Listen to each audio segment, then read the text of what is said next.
अच्छा स्टूडेंट्स, आज हम बात करेंगे क्लास 9 के फ़िज़िक्स जो है उसका टारगेट पेपर 2025 के लिए। तो द मोस्ट इम्पॉर्टेंट क्वेश्चन जिसकी तैयारी जो है वो लाजमी कीजिएगा, उसकी बात करेंगे। तो आते हैं चैप्टर नंबर 1 की तरफ। तो इसका क्वेश्चन नंबर 1 जो है वो है फ़िज़िक्स और उसकी तमाम ब्रांचेस, उसको याद कीजिएगा। फिर थ्री इम्पोर्टेंस ऑफ फ़िज़िक्स से कोई से तीन जो है वो पेज नंबर आगे मेंशन है। फिर वॉल्यूम ऑफ लिक्विड हो गया, सॉलिड, और वो सॉलिड में से रेगुलर और इर्रेगुलर की मेजरिंग हम कैसे करते हैं, मेजरिंग सिलेंडर के ज़रिए, क्वेश्चन पेज नंबर 19 पे। और इसी तरीके से जो नीचे दी गई है डिफाइन द फॉलोइंग, इसमें किलोग्राम, मीटर और सेकंड, इसका आगे पेज नंबर लिखा है, इसकी सिर्फ डेफिनेशन करना है, ठीक है। फिर सिग्निफिकेंट रूल है, तो सिग्निफिकेंट रूल के लिए पेज नंबर 22 पे आपको एक टेबल दिया गया होगा, उसमें जो एग्जांपल दी है उसको ज़रा समझे कि किस तरह इससे सिर्फ एमसीक्यूज़ आते हैं। तो वो समझे कि कौन से में कितने सिग्निफिकेंट फिगर होते हैं और किस तरीके से ये उस एग्जांपल में आप पढ़ेंगे तो ख़ुद समझ में आ जाएगा। अगर चैप्टर 2 की बात करें तो उसका पहला क्वेश्चन है कि डिफरेंशिएट यानी फ़र्क लिख के तीन तीन, rest, motion, scalar vector, distance and displacement. और फिर डिफाइंड मोशन और उसके तीन टाइप से वो बताइएगा।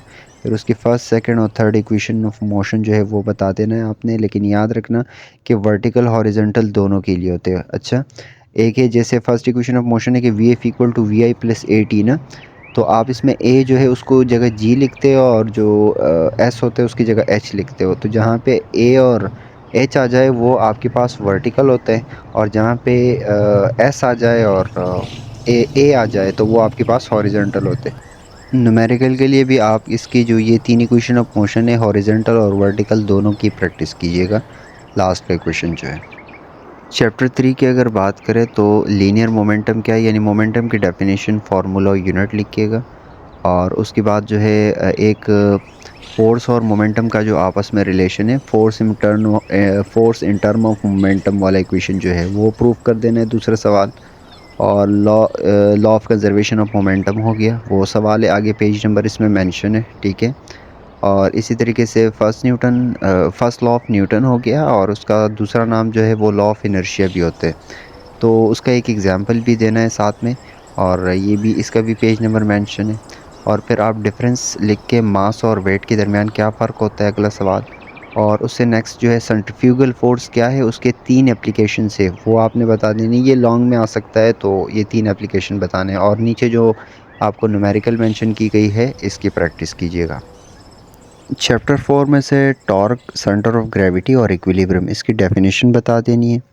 और लाइक अनलाइक पैरेलल फोर्सेस जो उसके डिफरेंस अगर बताए तो ज़्यादा, अगर डिफरेंस में याद किया जाए, डेफिनेशन भी कर ले सही है, लेकिन डिफरेंस में अगर हो जाए तो ज़्यादा बेहतर है। हेड टू टेल रूल है, वो स्टेप वाइज आपने बता देनी है। और साइड उल्टे हाथ की तरफ जो उसका एरोज जो दी है वो डायग्राम में भी प्रैक्टिस कीजिएगा। रेजोल्यूशन ऑफ फोर्स जो है एफ एक्स और एफ वाई के लिए जो फार्मूले प्रूफ होते हैं वो इम्पोर्टेंट क्वेश्चन है। और उसके बाद जो है नेक्स्ट क्वेश्चन आपके पास है जो रिजल्टेंट फोर्स के लिए फार्मूला होता है वो, और साथ में डायरेक्शन के लिए दोनों फार्मूले प्रूफ होते हैं। ये दोनों इम्पोर्टेंट क्वेश्चन है, ठीक है। उसके बाद टॉर्क क्या है, उसका फार्मूला, यूनिट बताएं। अगला क्वेश्चन जो है वो इक्विलिब्रियम है, उसके दो टाइप्स के नाम लिख के, और दो टाइप्स के अगर डेफिनेशन भी याद करें तो ज़्यादा बेहतर है। फिर उसके बाद आते हैं फर्स्ट कंडीशन ऑफ इक्विलिब्रियम है, उसको डिफ़ाइन करना है, उसका मैथमेटिकल वो जो जितना प्रोसेस है वो लिखना है। सेकंड कंडीशन ऑफ इक्विलिब्रियम है, वो भी इसी तरीके से करना है। और फिर तीन स्टेट ऑफ इक्विलिब्रियम जो है वो आपने लिखने हैं, और इसके साथ एग्जांपल भी कर देना है आपने, पेज में नंबर आगे मेंशन है। लास्ट में जो मेंशन न्यूमेरिकल है इसकी प्रैक्टिस भी कीजिएगा। यूनिट 5 की बात करें तो इसमें इलास्टिक चेंज क्या होता है वो डिफ़ाइन करें, और हुक्स लॉ, उसका फार्मूला वगैरह, मैथमेटिकल इक्वेशन भी बता दीजिएगा। उसके बाद हाइड्रोलिक मशीन क्या है, उसका पूरा प्रोसेस वर्किंग किस तरीके से होता है डायग्राम के साथ, ये लॉन्ग में आता है। और प्रेशर, फोर्स और इलास्टिक बिहेवियर क्या होते हैं उसकी आप डेफिनेशन बताएं। फिर न्यूमेरिकल नीचे मेंशन है, जस्ट इसी की प्रैक्टिस करें। अगर यूनिट 6 की बात करें तो न्यूटन लॉ ऑफ ग्रेविटेशन, और उसको मैथमेटिकली प्रूफ करना है, इसमें भी पेज नंबर मेंशन है। और कैपिटल जी और स्मॉल जी यानी ग्रेविटेशनल अट्रैक्शन और जो यूनिवर्सल लॉ ऑफ ग्रेविटेशन की कांस्टेंट है जी, इन दोनों में क्या डिफरेंस है, बुक में बाकायदा पूरा टेबल इसका दिया गया है। फिर उस सामने पेज पे जो है कैरेक्टरिस्टिक ऑफ ग्रेविटेशनल फोर्स है, तो उसमें एटलीस्ट आप 4 से 5 याद कर ले, ठीक है। फिर वेट क्या है, उसके फार्मूला यूनिट बताए। अगला जो है आपके पास मास के लिए, सॉरी, मास ऑफ अर्थ जो है उसके लिए आप इक्वेशन जो है वो डिराइव कर ले और इसके साथ डायग्राम को लाजमी बनाए, लॉन्ग में आता है।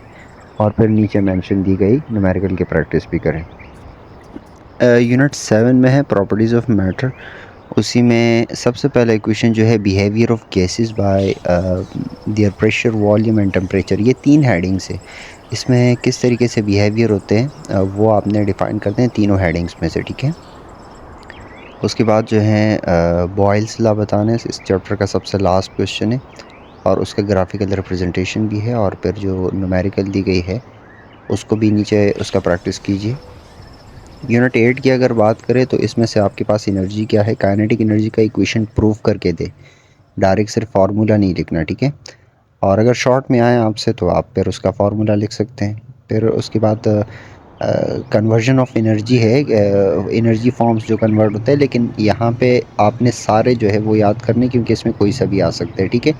तो ये जो नीचे क्वेश्चन मेंशन है ना तीनों, ये सारे वही, यानी मतलब कन्वर्जन ऑफ एनर्जी के एक एक हेडिंग मिला के जो आगे जितने हैं वो सारे आपने कर देना है कि किस तरह फॉसिल फ्यूल क्या होती है, जैसे जियोथर्मल एनर्जी क्या है, वाइंड एनर्जी क्या है, ये सारे आपने इसको याद कर देना है, ठीक है। और फिर वो जो न्यूमेरिकल दी गई उसी की भी प्रैक्टिस कर देना।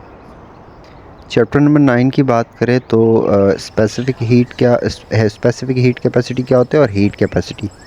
तो ये यहाँ गलती से हेट आया, लेकिन ये हीट कैपेसिटी है, ठीक है। ये दोनों फार्मूले भी और यूनिट भी साथ लिखना है, सिर्फ डेफिनेशन नहीं करनी। और हीट टेम्परेचर के दरमियान क्या फ़र्क है, 3 पॉइंट वो भी लिख के। और उससे नेक्स्ट जो है effect due to large specific heat capacity of water, एक छोटा सा हेडिंग है, उसी में से आपकी पूरी बात ये लिखी गई है। उसके बाद जो है experiment to determine, explain experiment to determine latent heat of fusion of ice and latent heat of vaporisation of water.